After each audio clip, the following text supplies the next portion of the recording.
السلام علیکم، حنیف سلیمان آپ سے مخاطب ہے۔ احادیث کی کتابوں میں ہمیں بیشتر جگہوں پر نبی سے منسوب جو معجزات کے واقعات ملتے ہیں جو کہ سراسر قرآن کے موقف کی نفی کرتے ہیں، اور آج میں آپ کو قرآنی آیات سے ثابت کروں گا کہ معجزات کی کوئی حقیقت نہیں ہے، اس شرط کے ساتھ کہ آپ اس پیغام کو پورا سنیں تاکہ آپ کو حقیقت کا ادراک ہو جائے۔ لیکن اس سے پہلے کہ اگر آپ نے ابھی تک میرے اس یوٹیوب چینل کو سبسکرائب نہیں کیا ہے تو برائے مہربانی سبسکرائب کر لیں اور اس کے ساتھ بیل آئیکن بھی دبا دیں۔ بہت شکریہ، اور اب میں اپنے پیغام کی ابتدا کرتا ہوں۔ انسان نے شروع سے اپنے مسائل حل کرنے کے لیے شارٹ کٹ میتھڈ طلب کیے ہیں کہ کچھ کیے بغیر آنکھ جھپکتے یا پلک جھپکتے ہی سارے کام ہو جائیں، سارے مسائل حل ہو جائیں، اور انسان کو وہ کچھ مل جائے جو ظاہری طور پر اس کی طلب ہے یا مخفی طور پر اس کے دل کی تمنا ہے۔ اس قسم کا مطالبہ رسولوں سے بھی ہوتا رہا، اور رسولوں نے ہمیشہ انسانوں کو سمجھایا کہ وہ قوانین خداوندی کی پیروی کریں کہ جس سے ان کے سب کام ہو جائیں اور سب مسئلے حل ہو جائیں، مگر انسانوں نے رسولوں کی اس ہدایت کو نہیں مانا۔ اب میں آپ کے سامنے وہ تمام آیات رکھتا ہوں کہ جو معجزات کی نفی کر رہی ہیں۔ آپ اس کو ضرور اپنے غور و فکر کے ساتھ سنیے گا تو آپ کو معجزات کی حقیقت کا پتہ چل جائے گا۔ اب میں آپ کے سامنے سورہ بنی اسرائیل جو اس کی آیت ہے 90 سے 93 تک وہ آپ کے سامنے رکھتا ہوں، اور اس کا ترجمہ میں آپ کو بتاتا ہوں تو آپ کو پتہ چل جائے گا کہ معجزات ہیں کیا۔ اللہ کہتا ہے کہ لوگ کہتے ہیں کہ ہم اس وقت تک تمہاری بات ماننے کے لیے تیار نہیں ہوں گے جب تک تم ہمیں اس قسم کے معجزے نہیں دکھا دو گے۔ مثلا یہ آیت ہے 90، اس میں ہے کہ اشارہ کرو اور زمین سے ایک چشمہ پھوٹ پڑے، یہ ان کی ڈیمانڈ ہے، یا تمہارے پاس ایک باغ ہو کھجوروں اور انگوروں کا، اس میں تمہارے حکم سے پانی کی ندیاں جاری ہو جائیں، یا ہم پر آسمان ٹکڑے ٹکڑے ہو کر گر پڑے جیسا کہ تم ہمیں ڈراتے رہتے ہو، یا اللہ اور اس کے فرشتوں کو ہمارے سامنے لا کر کھڑا کر دو، یا تمہارے لیے سونے کا ایک محل تیار ہو جائے، یا تم آسمان پر چڑھ کر دکھاؤ، اور آسمان پر چڑھنا ہی کافی نہیں بلکہ وہاں سے ایک لکھی ہوئی کتاب اتار لاؤ جسے ہم پڑھ کر دیکھیں۔ اے رسول، ان سے کہہ دو کہ میں نے کوئی خدائی کا دعویٰ تو نہیں کیا ہے، میں کون ہوتا ہوں یہ سب کچھ کر سکوں، میں تو محض ایک انسان ہوں جو اللہ کا پیغام لایا ہوں۔ آپ نے سنا؟ پھر یہ کہتے ہیں، اب آپ کو میں سورہ فرقان آیت نمبر 7 سے 10 کا جو ہے نا وہ ترجمہ بتاتا ہوں۔ یہ کہتے ہیں کہ یہ کیسا رسول ہے جو کھاتا پیتا اور بازاروں میں چلتا پھرتا ہے، اور اس کے ساتھ کوئی فرشتہ کیوں نہیں ہے جو اس بات سے آگاہ کرتا کہ اس کی بات نہ مانی تو تباہ ہو جاؤ گے۔ اور کہتے ہیں کہ یا اس کے پاس کوئی بہت بڑا خزانہ ہوتا،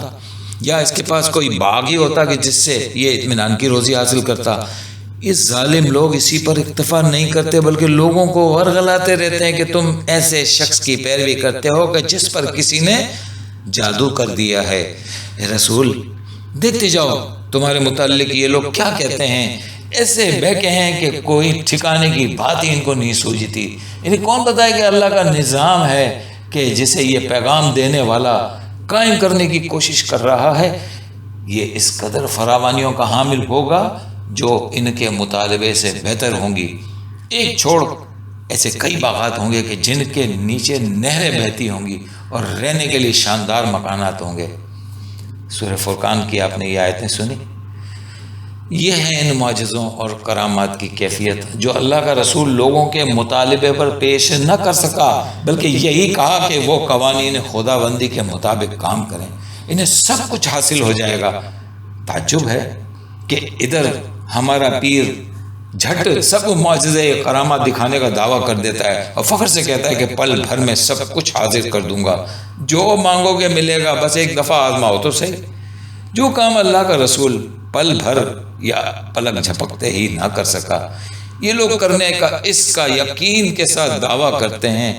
جیسے نعوذ باللہ یہ لوگ خدا کے چہیتے کارندے ہی نہیں بلکہ خود خدا ہیں۔ حقیقت یہ ہے کہ یہ سب جھوٹ اور فریب ہے کہ جس کا یہ دعویٰ کرتے ہیں۔ رسول اللہ تو یہ کہیں کہ میری تو یہ کیفیت ہے کہ اپنی ذات کے لیے بھی کسی نفع اور نقصان کی قدرت نہیں رکھتا، یہاں سب کچھ اللہ کے کائناتی قانون کے مطابق ہوتا ہے۔ پھر اللہ ان سے یہ کہلوائے کہ سورہ انعام کی آیت نمبر 50 کہ ان سے کہہ دو کہ میں ہرگز نہیں کہتا کہ میرے پاس اللہ کے خزانے ہیں اور میں غیب کا علم رکھتا ہوں، اور میں یہ کہتا ہوں کہ میں اللہ کا فرشتہ ہوں۔ میں بھی تمہاری طرح اس احکامات یعنی وحی کی پیروی کرتا ہوں، اور یہ بھی کہہ دو کہ میں خود بھی اس بات سے خوف زدہ رہتا ہوں کہ اگر اللہ کے قوانین کی خلاف ورزی کی تو قیامت کے دن اللہ کے عذاب سے نہیں بچ سکوں گا۔ یہ آیت سورہ زمر کی جو 13 نمبر کی آیت ہے وہ ہے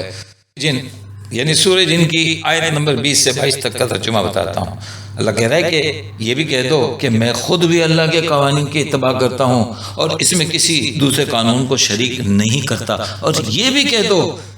کہ مجھے کوئی یہ ایسا اختیار یا اقتدار حاصل نہیں کہ تمہیں کسی قسم کا یا نفع یا نقصان پہنچا سکوں یا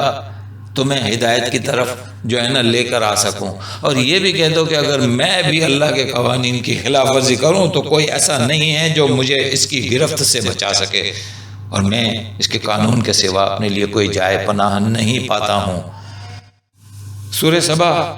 آیت نمبر 50 میں اللہ اپنے رسول سے کہتا ہے کہ یہ بھی کہہ دو کہ جب مجھ سے کوئی غلط کام سرزد ہو جاتا ہے تو وہ میری اپنی تدبیری غلطی کی وجہ سے ہوتا ہے، اور جب میں صحیح روش پر چلا جا رہا ہوں تو یہ سب اس کی وحی کی روح سے ہوتا ہے جو میرے رب کی طرف سے آتی ہے۔ اب ان قرآنی آیات کے حوالے سے جو کچھ میں نے آپ سب کے سامنے بیان کیا ہے،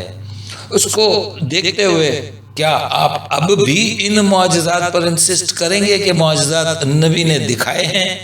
جبکہ نبی خود اس بات کا اقرار کر رہے ہیں بذریعہ قرآن کہ میں ایک عام انسان ہوں اور اللہ کا رسول ہوں، اور میں آپ کی طرف ہدایت کا پیغام لایا ہوں، اور میں اللہ کے سامنے بے بس ہوں اور مجھے کوئی معجزات عطا نہیں کیے گئے۔ ان آیات سے بالکل یہ واشگاف ہو چکا ہے کہ قرآن میں کوئی معجزہ نہیں ہے، اور نبی کو کوئی ایسی عاجز کرنے والی چیز نہیں دی گئی ہے کہ جو لوگوں کو مسمرائز کرے۔ السلام علیکم ورحمۃ اللہ وبرکاتہ۔